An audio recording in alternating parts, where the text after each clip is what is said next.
Hey, this is Lee Nevis, host of CJ and Cell. Thanks for listening to the following podcast on Public House Media.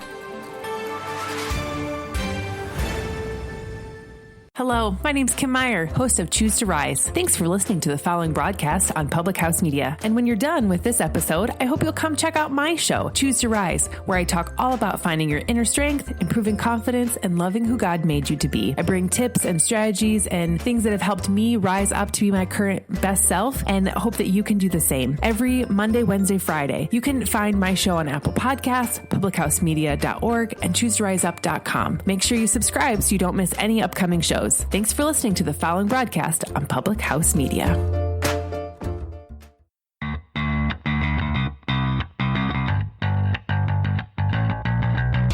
History is happening in High Point as professional baseball has come to Furniture City. Don't miss any of the action from strikeouts, 3-2 cold strike 3 right at the knees, to web gems, stabbed by Alfonso, he spins, throws to first, and the pick by Bichette rounds out a beautiful play. to home runs. High fly ball, deep left field. This one is gone. Get up and get out. Tyler Ladendorf. And of course, every rockin' victory. The pitch. Swing, strikeout. The Rockers win. The first win in Rockers history here at home. Interviews, recaps, and insights from across the Atlantic League. It's all fresh off the Rockers. Hello, and welcome to another edition of the Off the Rockers podcast. I'm Kevin McMahon, one half of the High Point Rocker broadcast team. I'm joined by the second half of the High Point Rocker broadcast team, Kendrick Fruits. Kendrick, how's it going, buddy? You're really nice. I was going to say I was like a third. No, you're the better half of the broadcast team. We've heard some rumors going around that people actually really enjoy this podcast. So I want to say thanks to everybody for the kind words, and thank you for listening.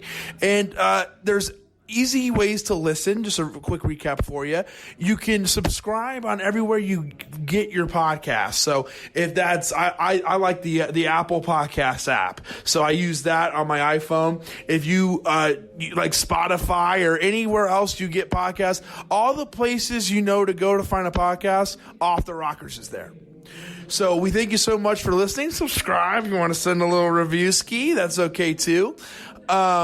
We thank you so much for listening. I hope you enjoy this week's as well. And we have a good one for you. One more piece of housekeeping. If you enjoyed the podcast, there's easy ways to watch the games as well. And it's gotten a little bit easier as we're thrilled to talk about. We talked about it a little bit last week. We'll talk about it again. Our partnership with ABC 45 and My 48. We are on local television in High Point on most weekend games. We were on Saturday and Sunday this week. And you can find that schedule on the ABC 45 website. But I don't know about you, Kendrick. I've had a lot of fun being on the air and being able to bring this great rocker product to local Triad homes. Yeah, it's been absolutely amazing. And not only that, but today we were fortunate enough, or today being Sunday, to speak with Carol Andrews, of course, the on-air personality at ABC 45 and My 48. Really insightful, really fun to talk to, and just a really great example of, I feel like, what's a very good relationship. Yeah, I was saying a teammate, being good teammates, and just a really good formation, good partnership between the Rockers and ABC 45 and My 48. Well, it was fun for me to hear because I'll be honest, we're thrilled. Me and you as broadcasters and the players and the Rockers, we're thrilled to have this partnership. You know, we couldn't be happier. It's really fun for us to be on the air for a bigger audience to hear what we do, and for the local audience to see what the players do who are so great and deserve all the praise and eyes in the world. But it was awesome to hear how excited Carol and the ABC 45 and My 48 folks are to be a part of the Rocker team as well. So we're super excited. She's a pro. Initially, full disclosure, I'll pull the curtain back a little bit. We were only thinking that, the discussion was, have her on for an inning. We all looked at each other and go, we're having fun. She stayed for like 3 or 4 innings. We had a great time. And I was a little sad to see her go. I was like, you can be a permanent stay here. We had a good time. Well, yeah, and not only that, but once she came in here, the Rockers started scoring some runs, too, in the early part of that game. So it was great to have her in here for sure. Yeah, next time we talk to her, we'll have to see if she has any sports broadcasting background, because she had some pretty good calls on some of those early in the second inning. There was 3 runs scored. She had some good calls on those. Yeah, we need to bring her back in the later stages when we're trailing just to make sure we score those runs while she's in here. She's good luck. As we move along, a lot to be excited about for this week's podcast. We got Michael Bowden, who's going to be on the podcast later, and we'll tell you about him in just a few minutes. But let's do our league recap. We're here in the second half, and it's a pretty interesting time to be in the Atlantic League. We just got done with a great series between the High Point Rockers and the Sugar Land Skeeters, which from the opening pitch to literally the last out, tensions ran high. It was a playoff atmosphere, and each side delivered, even though it was the Sugar Land Skeeters taking the series 3-1. There was a lot of positive takeaways for the Rockers, in my opinion. And one thing is for sure, these two teams are going to meet again in the regular season if we are, and I mean this, if we are lucky enough to have these teams meet in the playoffs. It's going to be special. Yeah, this game had this series had everything you want in a baseball series, except for the fact that your High Point Rockers dropped 3 of the 4 games. That's literally the only bad thing. If you take that away and look at them just as for baseball games, it had everything. There were ejections, benches cleared one time, a walk-off hit for Breland Almadova. So you saw a little bit of everything. Good pitchers, good pitching duels, more of a hitter's slugfest, maybe, if you will, a little bit on Sunday, but it really a whole lot of everything in this series, and it just felt from the beginning to the end that these guys knew that there's a lot on the line. They played with passion, they played with heart. It was very tense and very top quality baseball. The only way to describe this series in one word is passion. That's what we saw between both sides. We talked about it on the air on My 48 today and on YouTube and on Spreaker, which when we're on My 48, we're still on those avenues. So if those work for you, if that's more convenient, you can still listen to us there. We talked about just how in a 140-game season, sometimes the middle of the week games, or not middle of the week, but these games in the middle of the season, you go, okay, it's game 1, whatever, or 90, whatever, and we're not necessarily as excited to be here. That's not the case with this Rocker team, and it wasn't the case with the Sugar Land Skeeter team either. They came to the ballpark like it was October. I mean, these guys came ready to go. The Sugar Land Skeeter team is the defending Atlantic League champions, a very good team, and it was a great product on the field this weekend. And the great news is the Rockers aren't leaving. They're here for 4 more games. If you're listening to this on Monday, we have a game tonight, so you need to come out to the ballpark, but a lot of excitement going around, and the High Point Rockers, even though they weren't able to win this series, as they do every time they step on the field and every time we get into the podcast, there's a lot of things to like. They put together a lot of things that make you feel proud and confident as a fan. Yeah, absolutely. And I think the biggest thing for me right now, first off, let me go ahead and say, before I get to my main point, I want to go ahead and say it was good to see the offense come around some today. They scored early, which is something we hadn't seen so far in the first 3 games of the series. In fact, they scored in the second inning on Sunday's game, and that was the first time in that 4-game set that they had scored before the 6th inning. So good to see the offense start early. But also, other than Sunday's game, some fantastic outings from starting pitchers. Demasi looked good. Irvine looked good. And Michael Bowden looked good, too. And these are guys, we'll most likely see all 3 of them in the 4-game series against Southern Maryland as well. So really excited for the starting pitching. And I think we talk about how dominant the bullpen is. I don't think the pitching gets enough credit, especially with some of the moves that the management has made recently. And, yeah, you're talking about that starting pitching. I mean, think about this for a lineup, a starting rotation. Just think of the names that are in there. Frank Viola's job got easier and harder because you got a lot of guys you can put in there, but you got to pick with which one you want because everybody is good.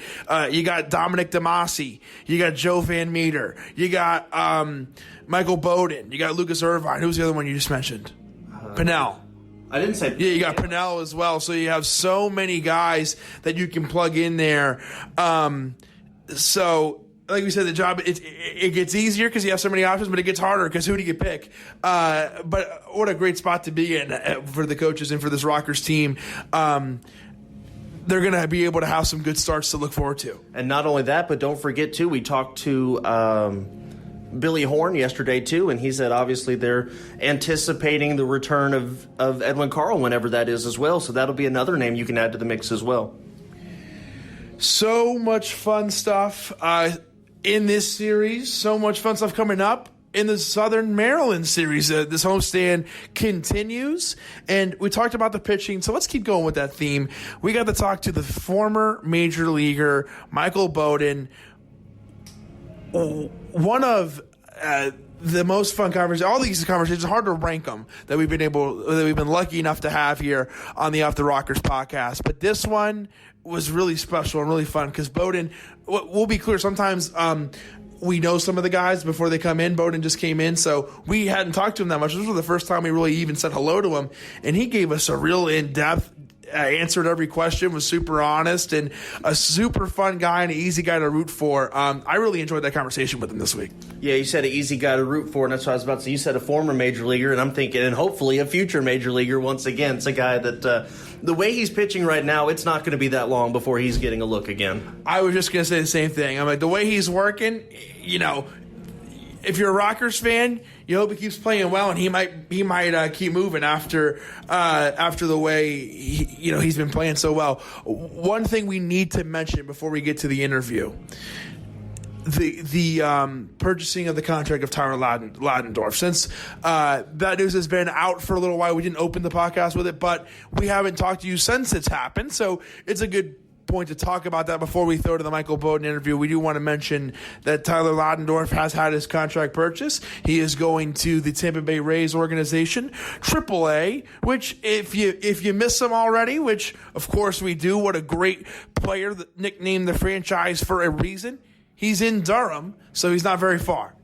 Yeah, and, he's very well deserving. We talked about the fact that he's an all-star, and, he means a lot to this team on the field and off the field. And it couldn't happen to a better guy. We hate to see him go, but we obviously wish him the best. A little bit of major league notes that kind of directly relates to this, though. His path to the big leagues did just get a little bit more difficult. On Sunday, the Tampa Bay Rays make a trade with the Toronto Blue Jays to pick up Eric Sogard, who, of course, is a utility infielder. So maybe things get a little bit harder for Ladendorf right there in terms of making it to the major leagues. But, again, he's a very talented guy. He's been there before. We know that he has the drive and the desire and the athletic ability to get back. Again, couldn't have happened to a nicer guy. We'll miss him, but certainly wish him the best of luck. And that's the way the Atlantic League and the Rockers work. When a guy gets purchased, they go out and make another move. And they did that here when they got Michael Bowden. And what a great move. What a great addition. So pretty exciting stuff to be with an organization and be cheering for an organization where you have a great player, one of the franchise players for you, and Tyler Ladendorf get purchased, and you go out and get a former major leaguer, a great player in Michael Bowden, and a really fun guy. I think you're really going to dig this conversation. So here it is. Here's myself, Kendrick Fruits, James Jackson, and Michael Bowden. Here he is. Hey, Rockers fans. Kevin McMahon, Kendrick Fruits, and James Jackson are all here with Michael Bowden, a new pitcher for the High Point Rockers. We thank you so much for joining us. Thank you for having me. We want to start with your first couple of starts. You've come into the Rockers, and you're trying to get your get going here in the Atlantic League, and so far so good. We've really been impressed with what we've seen from you. Yeah, I appreciate it. This season, it's kind of been up and down. There's been a lot of adversity and challenge to kind of keep my arm strength where it was, especially coming back from shoulder surgery. Started the year with the Dodgers. Didn't go too well. Got released from them, unfortunately. Went home for a couple weeks, and then spent a couple weeks in Mexico. Only pitched once, and then got an opportunity to come here and play. So excited to be here, and good group of guys, and it's fun baseball. You spent some time in the Red Sox at the major league level and the Chicago Cubs. With the Rockers making a postseason push here as we go to the second half of the season, do you feel like that major league experience helps you a little bit, bringing in some experience as the team fights for a playoff spot? Yeah, I think so. All experience is good experience, and you can use it to your benefit. But I played in Korea as well, and we won a championship over there. So that was the most postseason experience I've ever had, and that was unbelievable. And I definitely think I could use what I learned there and apply it here. But like I said, this is fun baseball. These guys want to win. There's a lot of good players here, and I'm here. I'm having fun, and I want to win. So, and I think a lot of the guys in the clubhouse do. So, it makes it a lot more enjoyable to come to the ballpark every day. Michael, with Frank Viola being the pitching coach on the team, how do you think that's attributed to the success of the pitching staff that the Rockers have on the roster?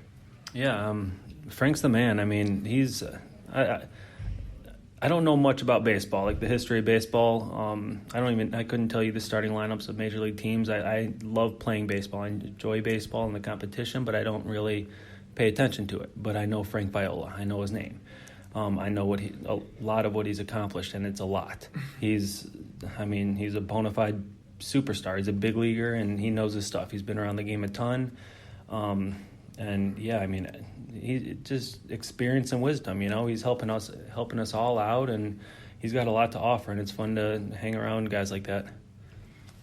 So your first two starts here at home have been nothing short of fantastic, and the Rockers have two really young catchers in Matt Jones and Frank Nigra. What has your experience been like with them as far as where they are calling games and how well they do just adapting to new pitchers? How do you feel with their performance? Yeah, like you said, I've only had three starts here, and it's only been 15 innings or something. I don't think I've thrown to Frank yet. Okay. So I can't speak to his ability, but I do know that he's stepping in right now for Jonesy, and him and Irv did a good job yesterday. He's got some big shoes to fill because Jonesy's good, man. My 3 starts were with him, and he's got a good understanding back there. I think we're on the same page. We had good rhythm out there. So, yeah, he knew it. He was calling a great game. He plays hard, so he's been doing a great job behind the dish. And I think Frank's filling his shoes right now, and he's doing a good job too. What's been the most exciting or interesting thing that you've experienced since you've been here up at the Rockers? I know it's only been a week or two, but is there anything in particular that jumps out, or just maybe an interaction with anyone, or anything that jumps out to you when I ask that? That's a tough question to answer on the spot, but everything. Sorry, don't worry. No, it's all right. Everything's new here, and the stadium's still being put together a little bit. Like there's still some loose ends, and you just see it all getting put together and stuff starting to work here, and you can tell like this is going to be a good organization. It already is. Like I'm enjoying it. I think they put together a great field. It's a beautiful field, great clubhouse. They treat the players well. So it's going to be a place guys want to play. And I can attest to that because it's fun. Good field, and the crowd the last few nights has been great, and I think it's only going to get better. So, it's been fun so far. And if the walk-off Friday night was any show of it, this is a team that seems to have a whole lot of fun. If we were talking about this series, kind of feels a little bit like a playoff atmosphere with how good Sugar Land is, and you guys are stepping right up to the competition. And but last night, it was a big win, but it felt very big. You could feel it. How much fun are you guys having? Yeah, absolutely. Since I've been here, we've lost a couple of games last week, a couple in a row, 3 or 4 or something. But every game we're losing, it's 2 runs, 3 runs. Like we're in the ball game. We're very close, and just a couple things need to go right. And we got the talent, we got the guys, and they want to win, and that's what makes it fun. So, like you saw on Friday night, like we enjoy winning, and it's fun. So, it makes it fun coming to the ballpark the next day to do the same thing. Michael, I'm interested to what do you remember from your major league debut? Stepping out onto the field for the first time, and you know that I'm making this big start. What do you remember most from that day? I was young. It was nerve-wracking. I remember it was like a 7:00 game at Fenway. I was up at like 6 o'clock in the morning, ready to go. And that was just the longest day. It takes a lot of energy to be locked in all day until 7 o'clock. But, there were so many emotions. Like I was nervous, obviously. I was 21. making my first major league start. And like I remember warming up before the game, like I was throwing with the bullpen catcher, and like I could barely throw. You had to jump for the ball like my first 20 throws, just because I couldn't just relax and take it all in. So I wish if I could go back now, I'd be able to slow it down and take it all in and really enjoy the moment. But at the time, I mean, I'm there to try to win a ball game, and I mean, it was with the Red Sox. It was end of the year. I mean, they were still in a playoff run, so it was a big game. But I got to pitch against the White Sox, and I grew up just outside of Chicago, so that was neat. I got to face Griffey and Quentin, and I mean, just a lot. Tomey, just a great lineup of guys that I've grew up watching. So it was just an awesome atmosphere, and Fenway's just, I mean, it's a kind of a magical place. It's a really cool place to go. I watched the game there, actually. I got sent down the day after my outing, and I was able to watch a game there the next day. But just to play there and take in the atmosphere, it's really neat. So what do you prefer better, Chicago dog or Fenway Frank? A Chicago dog, come on. Yeah. No contest. And the pizza for sure. Oh, God. All right, I'm going to put you on the spot here a little bit. 3 toughest hitters you've ever faced. Not in any particular order, just the top 3. Man. I've bounced around so much that I haven't had a long history with a lot of different hitters. I mean, I remember up there, like, Batista when I was pitching against Toronto. Like, he's just a guy that you knew if you put in his bat path, like, he was going to absolutely hammer you.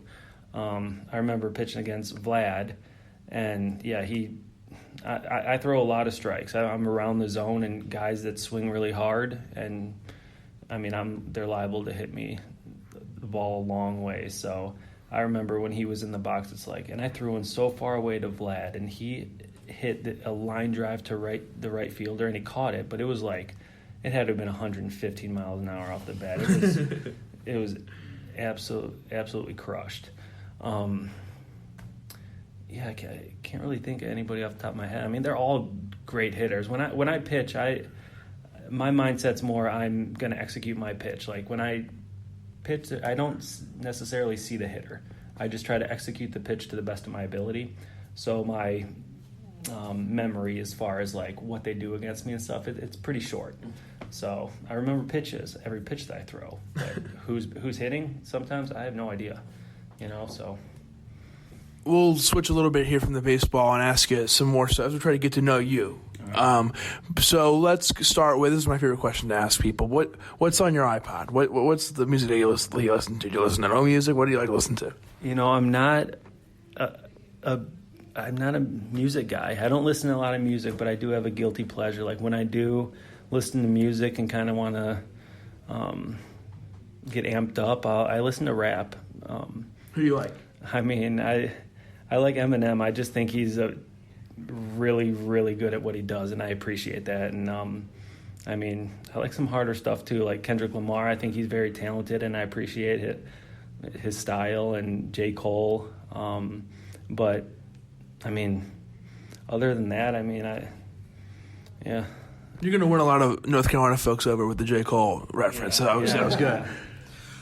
This can be from yesterday, can be from all the way back in T-ball. Most embarrassing moment on the field.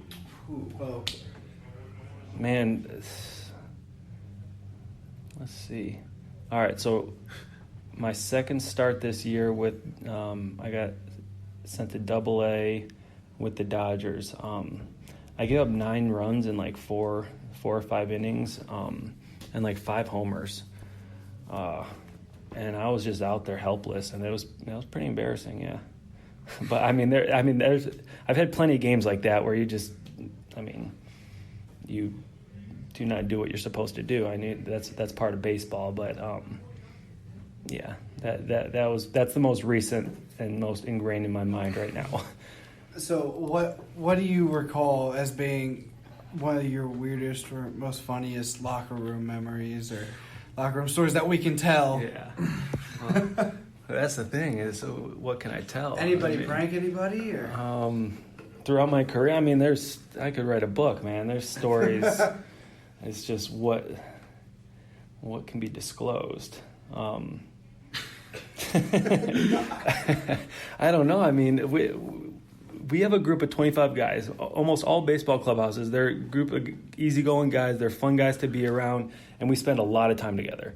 So it gives us a lot of time to talk every single day. We prank each other. We make fun of each other. We all have thick skin, so we have nicknames for guys. I mean, it's one of the few places like you can truly be yourself, and with a group of that many guys, like a lot of good stories come out of that. But I can't think of something off the top of my head right now. But I mean, I wish a lot of people could be a fly on the wall for a lot of discussions or in the bullpen or in the clubhouse, because some of the stuff that we talk about and do just to not necessarily waste time, but we have a lot of time. And to kill that time, like, I mean, we come up with a lot of stuff, a lot of clever stuff, and we have fun with the day. So if you have the day off or you have a day to yourself, what do you do? If you can spend the day doing whatever you want, you have no responsibilities, what do you do? Like if I'm in I have a family, and they are not here with me currently. So if I was in High Point by myself, probably go check out some furniture stores around the hotel. No, I like to read a lot. I'm pretty low key. I'm pretty I'm not an extrovert, so I like to hang out by myself. And I mean, I like my friends too. I'm still very social. I still like to go out with my teammates, but I mean, I'll do laundry. I'll hang out with a friend, go out to lunch with them, go for a walk. Like I like to be outside. So if there's like hiking trails around, like I like to hike, I like to bike. So I just like to be active. You made mention of it earlier, and I want to come back here because I've never experienced a Chicago pizza. But what makes it superior in your eyes? What really pushes it over the top? The Chicago style is the best style. All right, well, I wouldn't say necessarily Chicago style is, just Chicago pizza. Because I'm not a huge fan of, like, the deep dish Chicago-style pizza. Like, that, you got to try it one time in your life, but I don't think that's the best pizza ever. That's a Chicago thing. But when I order pizza from Lou Malnati's or Giordano's when I'm in Chicago, I don't get deep dish pizza. I just get a normal pizza, but it's just something about it. Like, they can make the deep dish pizza, but they can also make a normal za too. And I don't know. I think the crust is a little sweeter, and it's just, I don't know. They know how to make a good pizza. All right, number one place in the world you want to visit that you've not been to yet? Greece. There's a long list. I like to travel, but Greece is on the top of my list. My family's actually in Greece right now. They've been there a couple weeks. They're there for a couple more weeks, and unfortunately, but fortunately, I can't be with them. But I'll go back with them eventually at some point, and I'm looking forward to that. Follow-up question, where's the neatest place you've already been to? All right. So I played a couple years in Korea, and I thought that was an awesome experience. My family was with me. I played in Japan, and that was the culture, the atmosphere, that was very, very neat to just witness and be a part of for a season. But probably, I mean, I went to Spain with my wife before our children were born. That was a really neat trip. There's a lot of history there and great food, and I would probably put that at the top of my list. A lot of architecture and history, and it was cool to travel around Spain a little bit. So you mentioned that you played internationally. What was that experience like for you to play overseas, and kind of what was that culture like? My first experience, I played winter ball in the Dominican and Venezuela before this, but my first experience overseas was with Japan. I only played there a year, but like I said, it was a great experience. The baseball, it's good baseball. They're very talented over there. The culture was extremely neat. The atmosphere at the games, I mean, they have songs for every player, pitchers, like people dancing, there's drums, like, so the atmosphere at the games, it's a really cool experience, and it's hard to duplicate that. They did a pretty good job in Korea. Like, those games were really cool too. They had their band, they had their chants and everything. So the atmosphere overseas, as far as baseball goes, I would say it's a little more fun atmosphere. But everything from the food to the people, I enjoyed my experience a lot. So I got one more. Last one for me. If you were not in baseball, what would you want to do for a career? Oh, man, this is the question that I have been thinking about for a while now, especially once I realized I needed surgery. It's like, all right, if surgery doesn't go well, I may have thrown my last professional pitch. Fortunately, I wouldn't say I'm 100%, but I think I'm getting very close, and I will be able to pitch at the level that I need to. But I've given thought. I have the college scholarship plan from the Red Sox when I was drafted, so I've thought about going back to school. And I talk to people about this because I'm 32, and I've thought about what I want to do the rest of my life for a long time, and I still don't really know. I couldn't imagine an 18-year-old having to choose what they want to do and go to school when they're 18, and I'm 32, and I'm still not sure. But probably something along the lines of, like, I like architecture, but I don't know if that's something I would pursue. But I like business, I like development, construction, but I don't have any experience in those fields, but they interest me. I don't know what exactly I would pursue right now, but probably something along the lines of business. Last question, then we'll let you go. Thanks for joining us. But if you had to sum up Rockers baseball, what's one thing that you think people should know? If they haven't seen a game yet, you coming new to the team, what was one thing that jumped out to you when you got here about the team in general? What would your message be to those people who haven't seen a game yet? Well, first, I just think this is a great place to catch a ball game. Like, anybody that's around here that can come, and I don't know how expensive the tickets are, but $5. Like, it's a very family-friendly field. It's good baseball. And just the atmosphere here, I think the team's doing a great job of just putting fans in the stands and giving us a good environment to play baseball. And as a fan or a player, I think that's a good time. So I think if you're around, you should come out and enjoy a Rockers baseball game and, have some fun. Michael, thanks so much for sitting down with us. We really appreciate it. Thanks for having me. A huge thanks to Michael Bowden. What a great time having him on the podcast. We really enjoyed his company this week. I'm Kevin McMahon once again, and James Jackson is with me. A little remix here. He's joining us at the end of the podcast, as we had Kendrick Fruits with us at the beginning. And James, when we talk to you, the media relations coordinator of the Rockers, one of the hosts on Off the Rockers, we know when you come on, it's to tell us about all the fun stuff that's going to take place in the rest of this homestand as the High Point Rockers welcome the Southern Maryland Blue Crabs. It starts Monday, so tonight, when you're listening to this, tonight, there is a game at 6:30, and what can fans look forward to? Kevin, it's Merchandise Monday. Come on out to the ballpark, cheer your Rockers as we take on the Southern Maryland Blue Crabs, and visit the High Pint and get your select discounts on Rockers merchandise. Because it's a Merchandise Monday. It is a Merchandise Monday. And then following that is Taco Tuesday, one of our favorite nights every week to look forward to. You get specialty tacos made. You never know what it's going to be. And it's also Toucan Tuesday, benefiting the United Way, where you bring in 2 cans of non-perishable food items, you get $2 off your ticket. So what a great way to give back to the community, Kevin. And on Wednesday, July 31st, it's our camp day, and we have a bunch of kids signing up to learn baseball from the Rockers. And, it's one way to really connect with the Rockers and the fans. And, it's fun. I saw a couple kids from the last camp come to a ball game and cheer on who they call Coach Heron and Coach V. And so it really brings that relationship closer.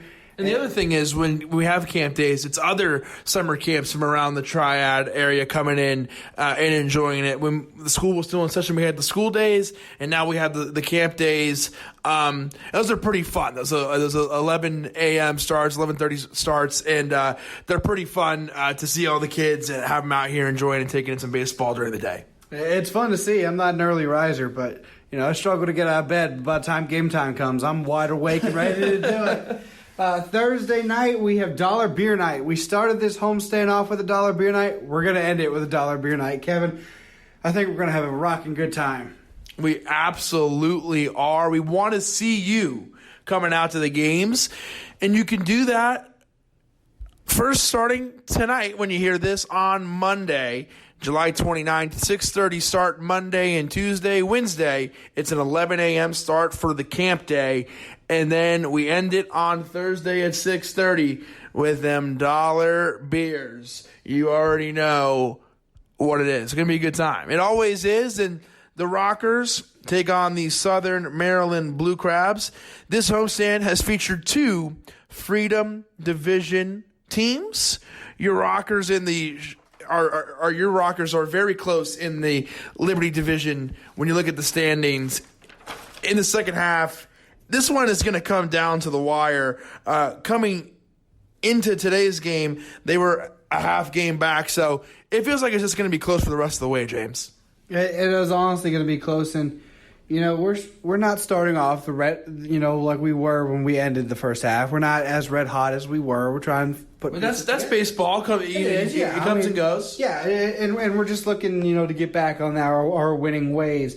However, and what a great day would it be to start it on Monday? It would be, and I don't know if you saw, but as of Sunday in this recording, York had beaten New Britain 19-1. We talked about it on the broadcast. That's phenomenal. So York's looking like they're picking up where they left off. York looks great. York looks scary, and it honestly gives me nightmares. But we're going to do what we can to turn it around, and I'm looking forward to it. And I think the Rockers can turn the page on what was a great series against Sugar Land Skeeters, and great in terms of the product on the field. It was really close and competitive baseball, and the Rockers will look to get rolling and red hot again against the Southern Maryland Blue Crabs. So that's a lot to look forward to. But unfortunately, right now, I think it's time for us. We must bid you adieu. Goodbye. Good night. We'll see you next time. Continue to subscribe and listen to the podcast. Off the Rockers, we hope you enjoyed it. We'll see you soon. We'll see you at BB&T Point.